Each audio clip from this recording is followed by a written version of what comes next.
Iyo guys, nandito po tayo sa bukid para mag-harvest ng pakwan. At sa awa ng Diyos may bunga naman. At yun na nga. Yan J, araramidam. Awata na. Ha? Awata na. Nagbablog ka?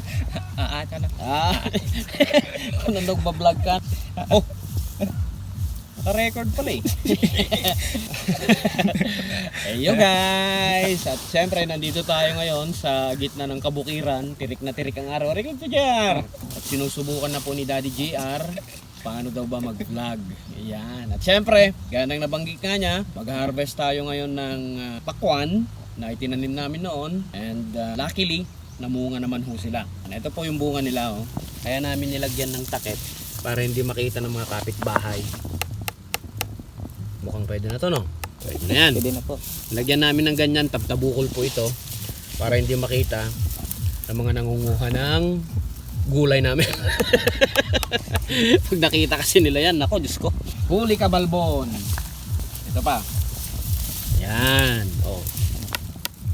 Ayun, oh, pwede na to dyan. Oh, huli mo na. Wow. Natural na natural. Oh, tapos yung isa. Mabalin siguro data niya. Pwede na yan, no? Nice. Ayan, oh. Ngayon, oh.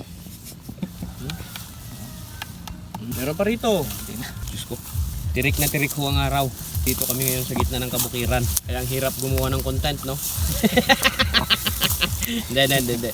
Talagang kukunin namin ang mga ito ngayon. Hindi lang po kami hirap mag-video, pati na po yung videographer po natin, si Austin. Hindi na yata pumapasok ang batang ko eh. Lagi na lang dito eh.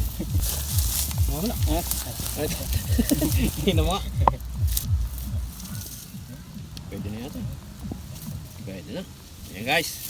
Actually marami pang bunga, kaso yung mga iba, hindi pa talaga pwede. Ito lang po yung pwede. Oh, ito pa oh. Pwede. So yun guys, sana po na-enjoy ninyo ang ating pong content para sa araw na ito. And sa lahat ho ng mga followers ho natin, maraming salamat sa suportang tunay na binibigay ho ninyo sa amin sa ating pong page na John Marino at sa ating pong YouTube channel, Pambansang Maninisid. Ayan, sabi nga ho nila, may makain ka at hindi ka muna kailangan bumili, magtanim ka. Alam nyo, tamad lang yung magsasabi na wala, hindi tutubo yan, hindi mamumunga yan, hindi na panahon ngayon, hindi ho. Yan, nasa pag-aalaga pa rin ho yan. Kaya sa lahat, hindi naman ho masama kung magtanim ka para at least may inaantay ka, hindi man mamunga, ayos lang, at least na itanim mo. At least, kung sakasakali, may humingi, magbigay ka.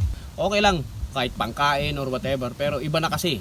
Like for example, hihingi, kung pambenta naman na yung hihingin, hindi naman natama yun. Di ba, Daddy JR? Opo. Ayan o. May sasabihin ka ba, Daddy JR?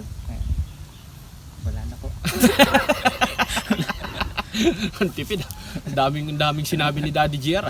So anyways, in behalf ng aming squad, syempre si Daddy JR, ito po si John Marino. Kita-kits sa susunod na video. Peace out!